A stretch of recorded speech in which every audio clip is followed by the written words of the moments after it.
"Don't you dare touch that hot water, Dad. I already told you. I need the money for my nails this weekend." Her words hit me harder than the icy stream pouring over my shoulders later that night. I'm Raymond Carter, 61 years old, retired high school history teacher, and apparently nothing more than a financial inconvenience to the daughter I once carried on my shoulders and sang to sleep. I stood there, towel in hand, staring at her painted nails as she wagged them in my face like little flags of selfishness, bright pink, sparkling under the kitchen light, each stroke of polish a reminder of the warm showers she had stolen from me. I didn't argue, I didn't shout. I simply nodded, the way a beaten man nods when he realizes that love has twisted into something cruel. She was my only daughter, Angela, 34 years old, strong-willed, quick to laugh when she was younger, quick to sneer now. Her mother passed a decade ago, and in those years I thought we had grown closer. But lately, the cracks showed. Bills stacked up. She moved back into my modest two-bedroom house in Cleveland, promising to help. Instead, she began running it like I was her tenant. It wasn't about money, not really. My pension covers the basics. But Angela wanted extras. The salon trips, the new clothes, the takeout meals. To her, my comfort was negotiable, disposable, something to cut corners on. That night, when she shut off the hot water valve in the basement, she didn't even look ashamed. She simply said, "I'll put it back on when I can. Until then, you'll manage." Manage. That word rang in my ears as I stepped into the freezing shower the next morning. The water hit me like knives, shocking my chest, stealing my breath.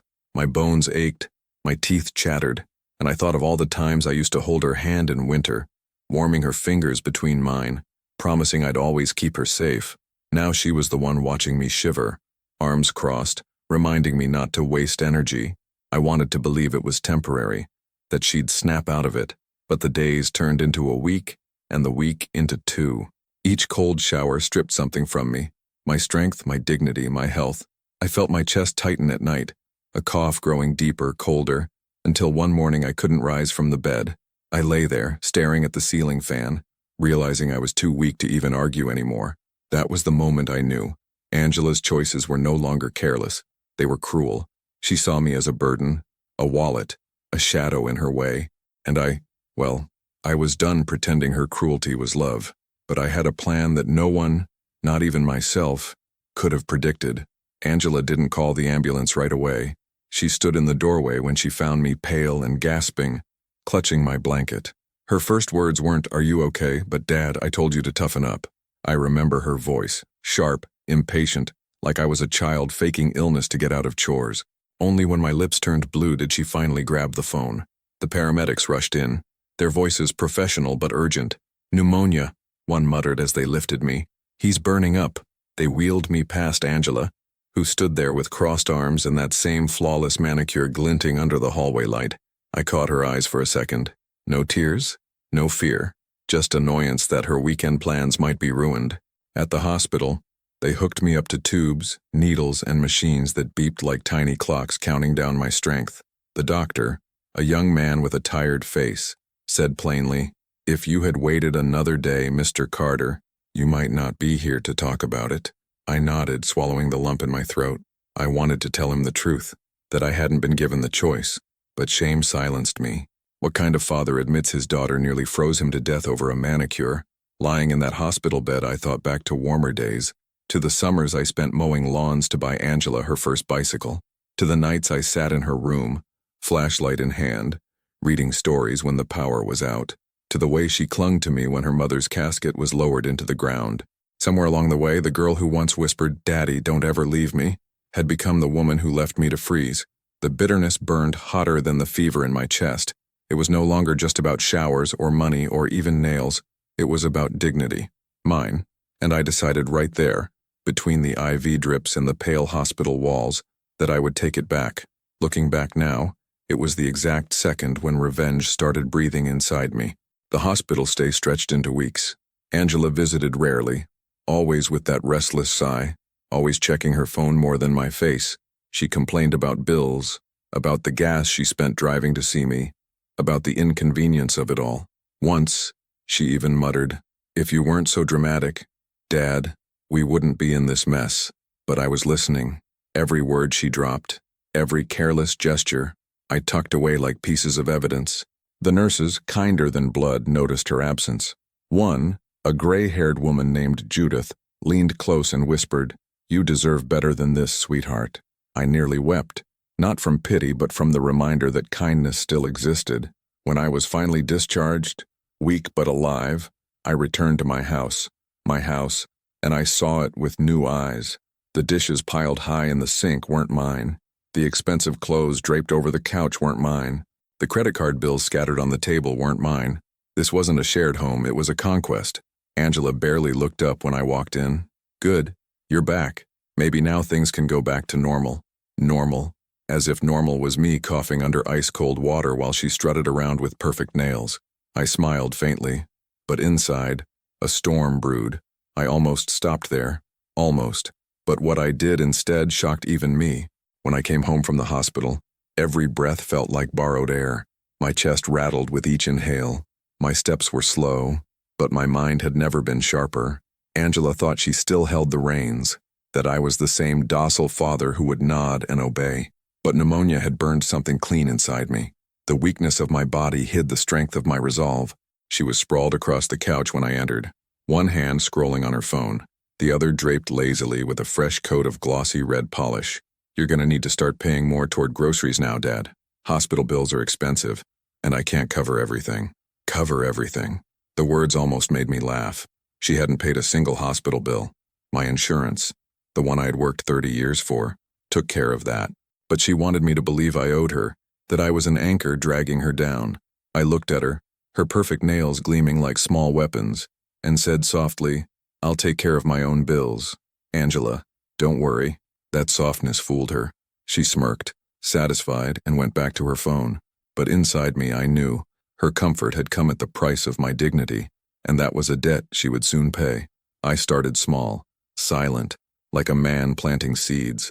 Each morning, while she was at the salon or gossiping with her friends, I walked slowly through the house and took note of everything. What was missing, what was broken, what she had left unpaid. She had piled 3 maxed-out credit cards on the kitchen counter like trophies. Past-due notices arrived in the mail, stuffed under couch cushions before I could see them. She thought I didn't notice, but I noticed everything. One evening, as I sat quietly sipping tea, Angela tossed her coat onto the chair and said, "I had to cancel dinner plans tonight.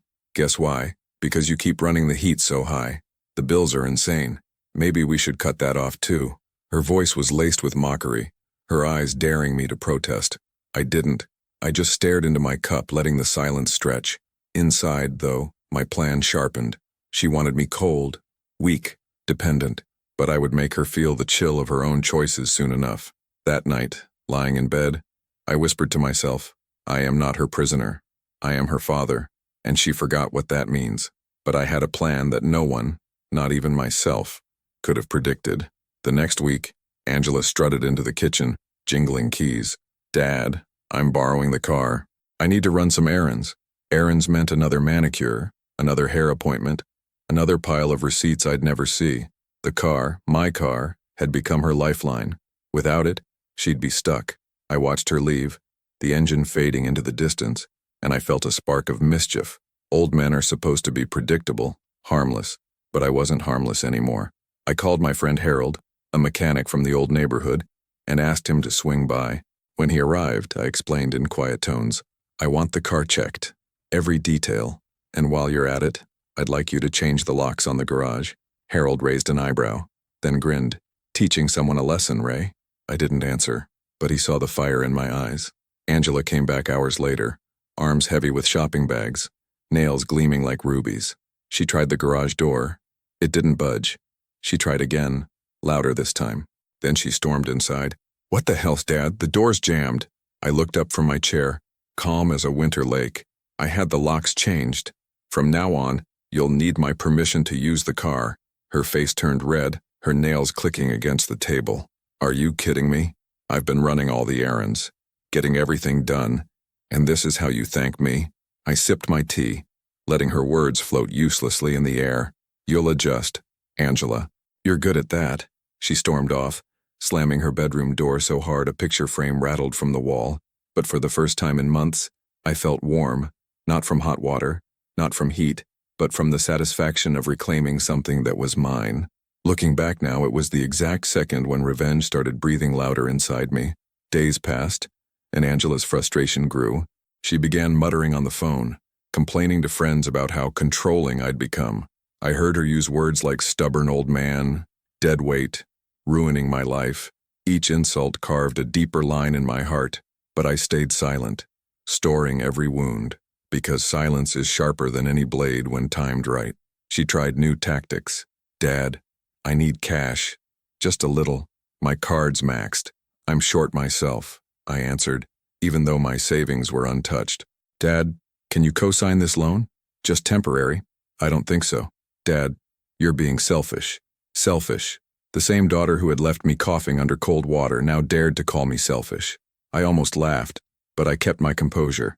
Revenge isn't served in laughter. It's served in patience. One evening, she cornered me in the kitchen. If you won't help me, why are you even keeping me here? What good are you? Her words hit harder than the cold showers. What good was I? I thought of every year I spent teaching history, shaping young minds.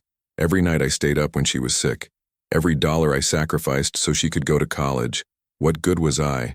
I was her father, and she had forgotten. That night, I stared at the ceiling, my chest heavy, not with illness this time, but with resolve. It wasn't enough to take back small things. I had to take back my life, my dignity, everything she had stolen with her indifference. I almost stopped there. Almost. But what I did instead shocked even me. Angela thought my silence meant surrender. She thought my coughs and slow steps meant she still had the upper hand. But what she didn't see was the man underneath. The man who had once commanded classrooms of restless teenagers, who had studied battles of history, who understood that real victory doesn't come from brute force. It comes from patience, timing, and the will to strike where it hurts most. I started with the mail.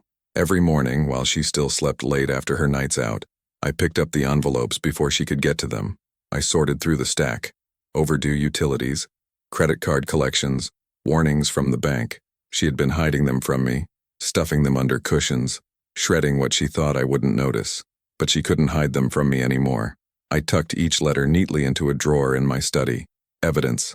Like a historian preserving artifacts, I cataloged her recklessness, her lies, her greed, and every time I slid another envelope into the drawer, I whispered to myself, one day soon, Angela, one day soon.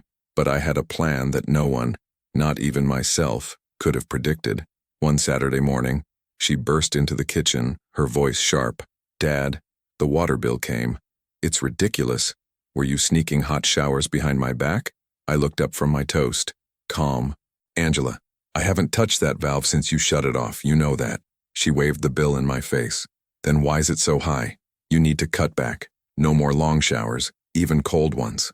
The irony nearly made me choke on my breakfast. Here was my daughter, who spent hundreds on her hair and nails, lecturing me about water. I simply nodded, letting her believe she had scolded me into submission.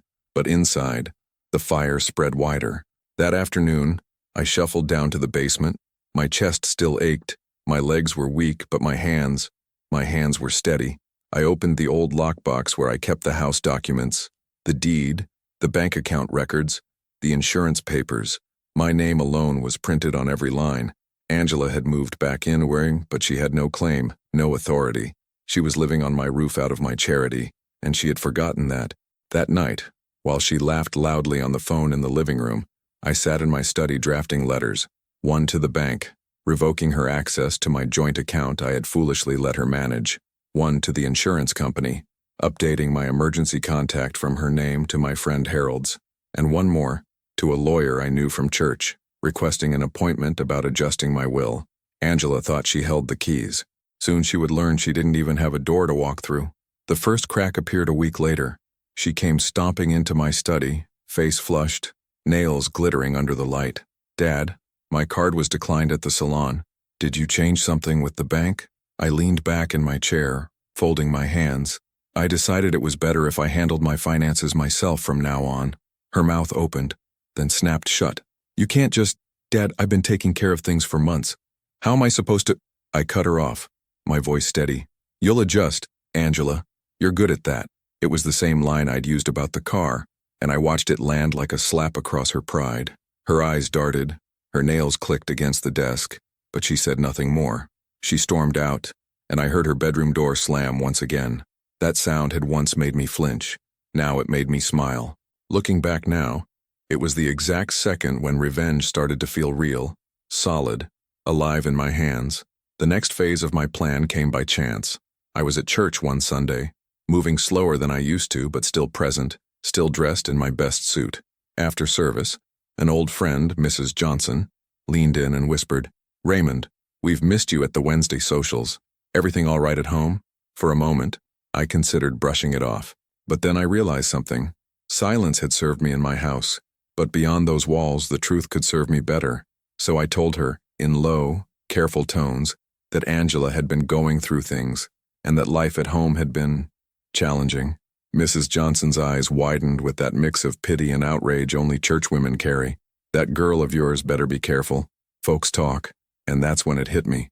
Angela thrived on appearances. Her manicures, her shopping bags, her flashy smiles, they were masks.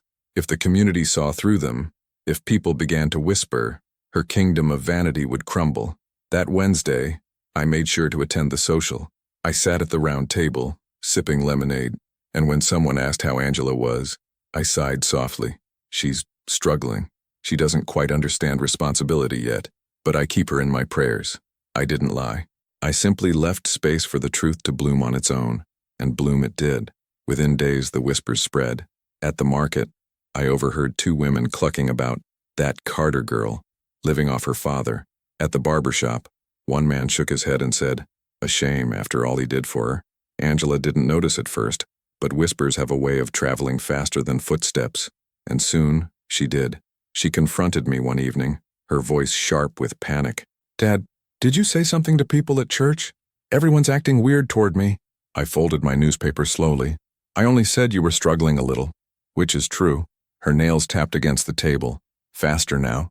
Nervous. "You're trying to embarrass me." I met her eyes, my voice calm. "No, Angela, you embarrassed yourself. I'm just telling the truth." Her face turned crimson.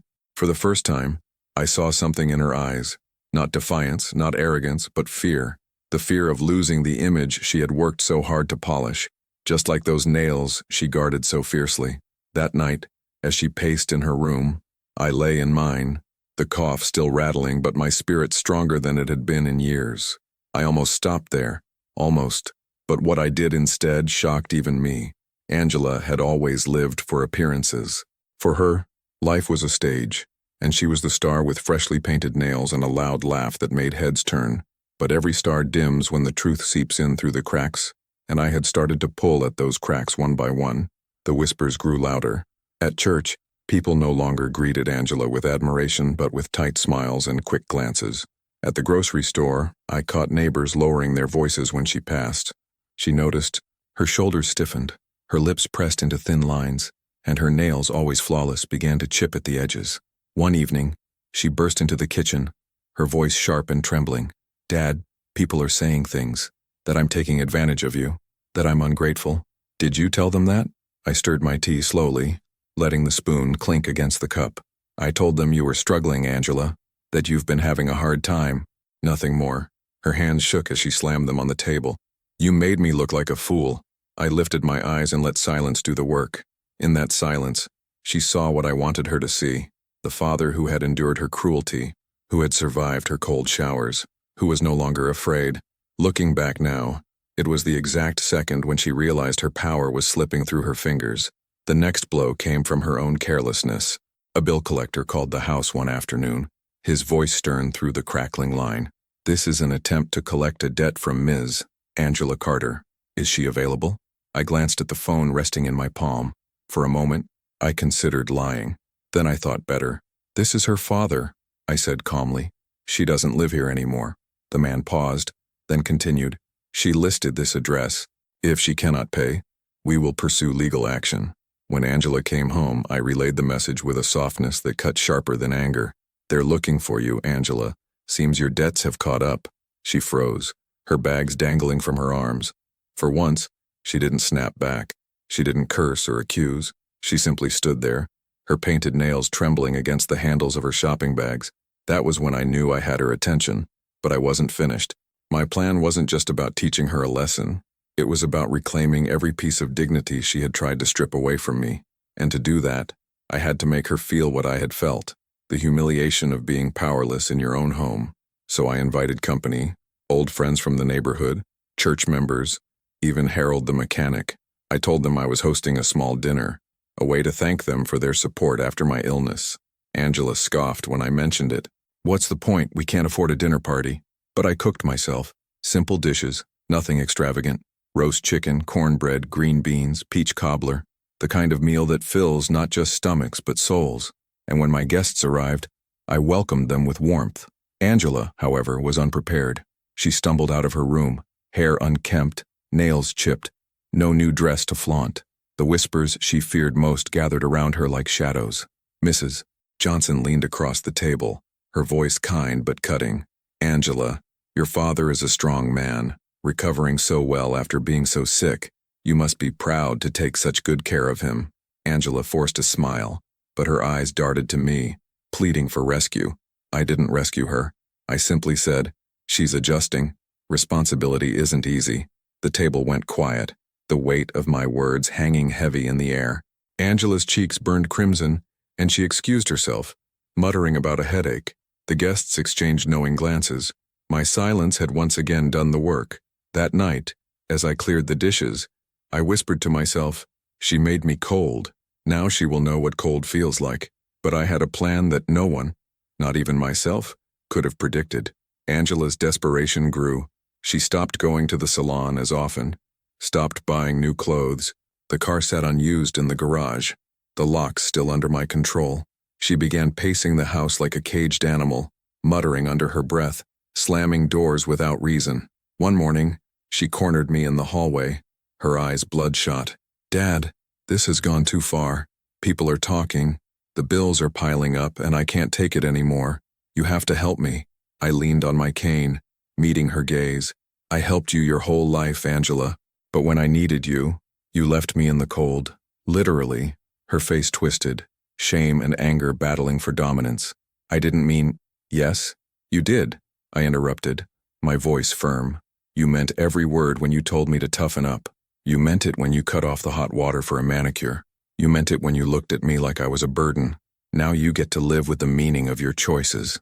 She fell silent, tears welling, but refusing to fall. That was the moment I realized revenge wasn't about hurting her. It was about forcing her to see herself, stripped of excuses, naked in the truth she had tried to bury under nail polish and gossip. The final act of that chapter came in the form of a letter. I had met with the lawyer as planned. Together, we drafted a new will. Angela's name was no longer the sole heir. I had added charities, the church, and even Harold's garage. The lawyer advised me to tell her, but I shook my head. No, I want her to find out when the time is right. Instead, I left the sealed envelope on my desk, visible enough for her to notice, and notice she did. One evening, I returned from the porch to find her rifling through my papers. Her hands trembled as she held the envelope, eyes scanning the new distribution of my estate. When she realized what it meant, that her grip on my life, my house, my savings was gone, she dropped the paper like it had burned her. She turned to me, her face pale. "Dad, why would you do this?" I stepped into the study, my voice calm but heavy. "Because you already tried to bury me once, Angela. You almost succeeded. Now, I'm making sure you never get the chance again." Her lips quivered, her eyes glossy with something between rage and despair. For once, she had no clever retort, no excuse, no sharp insult to throw. She was silent, and in that silence, I found my victory. I almost stopped there, almost, but what I did instead shocked even me. Angela had always believed she was untouchable, that no one could strip away her polished armor of nails, clothes, and empty laughter. But by the time she saw the letter from my lawyer, her shine had dulled. The same hands that once flaunted their fresh coats of polish now trembled when she picked up her phone. She tried to cling to her pride, but her kingdom of vanity was collapsing, brick by brick, under the weight of her own selfishness. I watched it happen, day by day, with the quiet satisfaction of a man who had once been left to freeze. She avoided the neighbors now, slipping out quickly in the mornings, no longer lingering to gossip. At church, she kept her head low, her smile tight, her laughter absent. She had become what she once accused me of being, invisible. But I wasn't finished. Revenge isn't about striking once. It's about building a mirror so perfect that the other person cannot look away from their reflection. And I was holding that mirror steady. The opportunity came during the annual church fundraiser. It was a tradition my late wife adored. Tables lined with homemade pies, children singing hymns, neighbors auctioning off small treasures. I hadn't attended since her passing, but this year I decided to go. I wore my best gray suit, polished my shoes until they shone, and walked in with my head high. Angela trailed behind me, reluctant, her nails bare for the first time in years. She hadn't been able to afford her beloved manicures lately, and her shame clung to her like perfume. She tried to smile when people greeted her, but their eyes slid past her to me. For once, I was the one people praised. "Raymond, you're looking strong. So glad you're back on your feet. Your daughter must be so proud of you." Angela winced at every word. I said little, only nodding, but inside, I savored it. This was my battlefield, and the victory was sweeter than I had imagined. Then came the auction. Small items filled the stage: quilts, baskets of fruit, paintings, and then Harold, grinning like the devil himself, lifted a car part he'd donated, a gleaming old carburetor polished until it looked like silver. "This piece," Harold announced, "was restored with the help of our very own Mr. Raymond Carter." Applause broke out. People turned to me, clapping, nodding, smiling. Angela's eyes widened in shock. She had no idea I'd been spending afternoons in Harold's shop, regaining strength, learning again. She had thought I was weak, confined to silence and tea, but here I was, standing tall, respected, useful. Angela shrank in her seat, her face burning as whispers swirled around her. "Didn't she move back in with him?" Someone muttered. "Strange, isn't it? How he's thriving now while she—" Well, that was the cut I had been waiting for. I didn't have to lift a finger. The truth did all the work. When we returned home that evening, Angela slammed the front door and turned on me. "You embarrassed me in front of everyone. You knew they'd talk about me." I set my cane against the wall, my voice steady. "I didn't embarrass you, Angela. You did that yourself. I just showed them who I am. A man who refuses to be broken." Her hands shook, her bare nails digging into her palms. "You've turned everyone against me." I stepped closer, meeting her eyes. "No. You turned yourself against me the day you made me shower in cold water while you painted your nails. You thought no one would see it, now they do." She froze, her chest heaving, her lips pressed tight. For the first time, she looked small, not fierce, not loud, small. And in that moment, I knew my revenge was complete. But there was still one more step, one final act that would ensure she could never undo the lesson. A week later, I invited Angela to sit at the kitchen table. She came reluctantly, her eyes wary. I placed an envelope in front of her, the new will, notarized and sealed. "I want you to read this," I said. Her hands trembled as she opened it.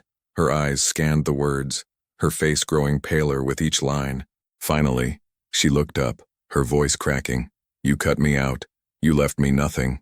I folded my hands. Calm. "You left me nothing first, Angela.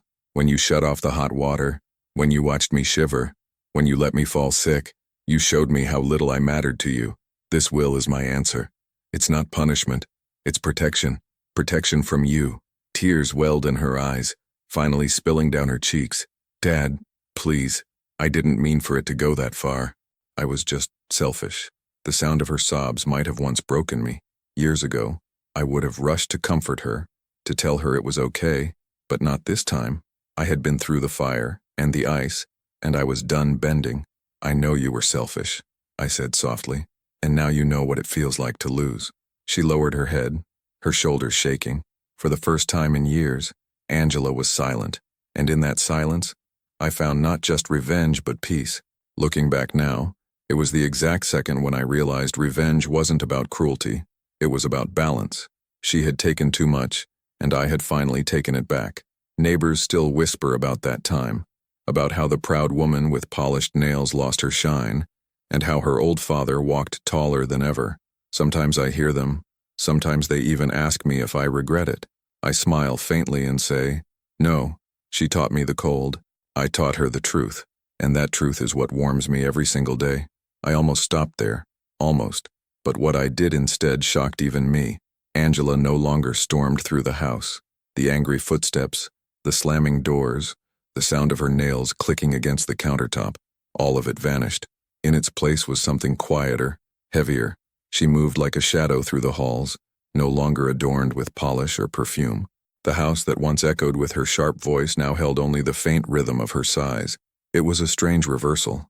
Months earlier, I had been the silent one, shivering under cold water, humiliated in my own home.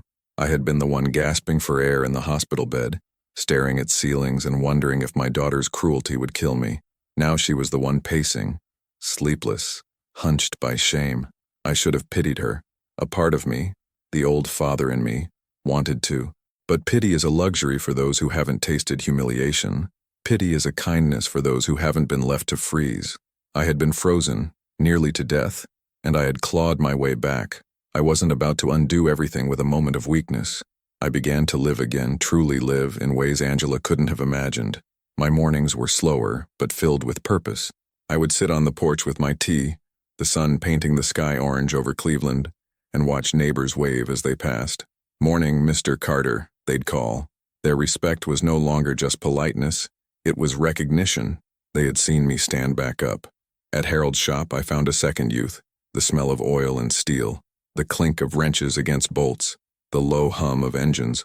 All of it reminded me I still had use in this world. My hands weren't as steady as they once were, but with patience I sanded, polished, and repaired. Harold laughed once, wiping his brow. "Ray, you work slower than a snail, but cleaner than anyone I've met." I laughed with him, because it was true. Meanwhile, Angela watched from the window when I left. She thought I didn't see her, but I did.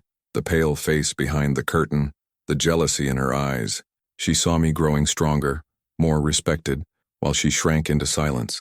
Looking back now, it was the exact second when I realized revenge wasn't just about teaching her a lesson. It was about proving to myself that I wasn't done living. The moment of true closure came on a Sunday afternoon. Pastor Williams approached me after service, his smile kind but insistent. "Brother Carter," he said, "your story has touched many. Would you share a word with the congregation next week? People need to hear how you found strength." I hesitated. Public speaking had once been second nature to me. I'd been a history teacher for 30 years, but this wasn't a lecture. This was my life, my pain, my betrayal. Still, something in his eyes told me the time had come. So the next week, I dressed in my best gray suit, the same one I wore to my wife's funeral years ago, the one I hadn't touched since. I polished my shoes, combed my hair, and walked with my cane tapping steady against the church floor.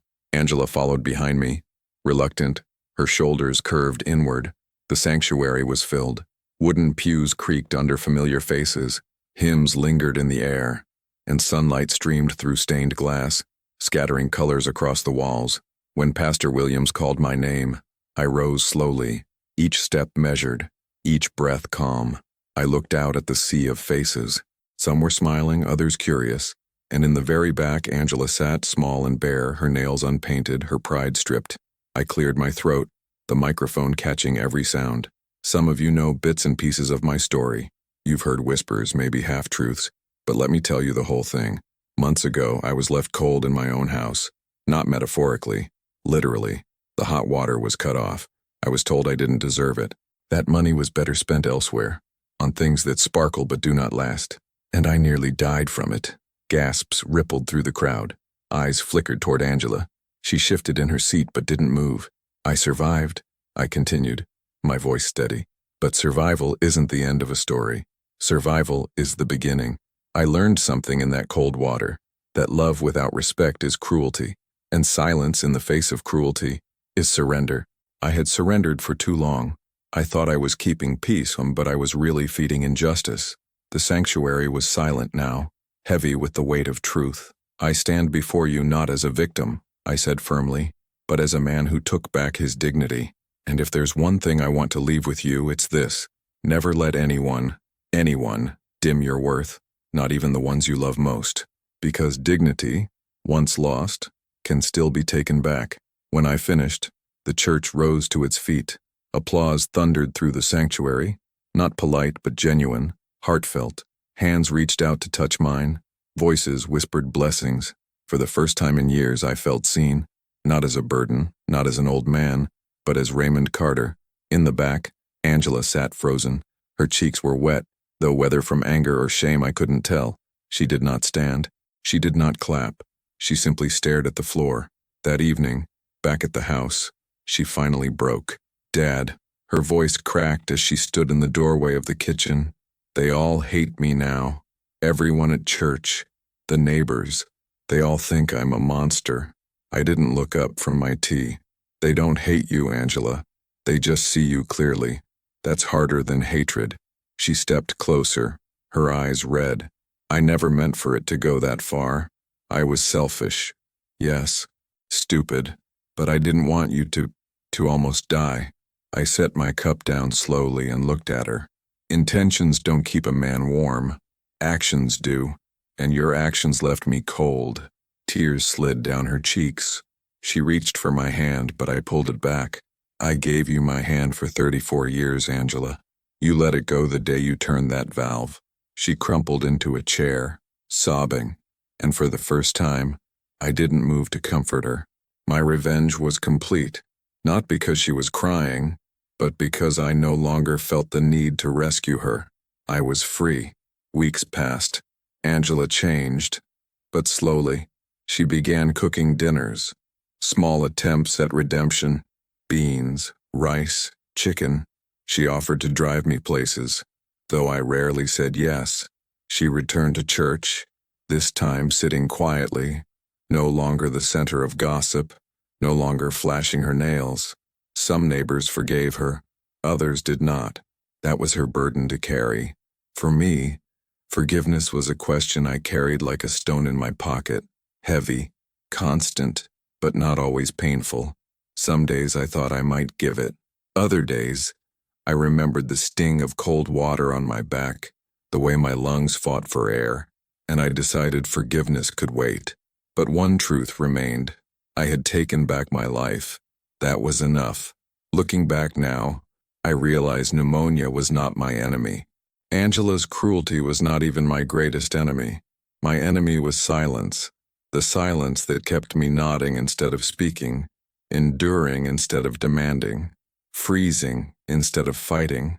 The day I broke that silence, my life began again. Angela's nails never returned to their former glory. She stopped painting them altogether. Sometimes I'd catch her staring at her bare fingers, remembering the vanity that had cost her everything. And every time I thought, this is justice. Not loud, not violent, but lasting. One evening, I sat on the porch as the sun dipped low, painting the sky with streaks of gold. Harold joined me, carrying 2 glasses of sweet tea. He raised his glass and said, "To survival." I raised mine and added, "To dignity." We drank, and the warmth filled me, not just from the tea, but from the knowledge that I had lived through betrayal, humiliation, and cold water, and I had emerged stronger. This is my story. A story of how my daughter once told me her nails mattered more than my warmth. A story of how I almost died because of her cruelty. A story of how I clawed my way back, step by step, silence by silence, until I stood taller than ever before. If you've ever been left in the cold, by neglect, by betrayal, by selfishness, hear me when I say this. You are not powerless. You can take back your dignity. You can demand respect. It doesn't matter if you're 61 mean or 71 mean or 81. Dignity does not age. Now I'll ask you, my listener, where are you right now? What city? What state? Tell me in the comments. Share your story of betrayal, of resilience, of revenge. Let's remind the world that even in the coldest winters, revenge can be the fire that keeps us alive. And don't forget to subscribe, because more stories like mine are waiting. Stories of men and women who endured humiliation and rose again. Stories that prove dignity can never truly be destroyed. My name is Raymond Carter. I am 61 years old. I am a father, a widower, a survivor. I was left in the cold by my own blood, but I found warmth again in my own strength. And if there's one truth I leave with you, it's this.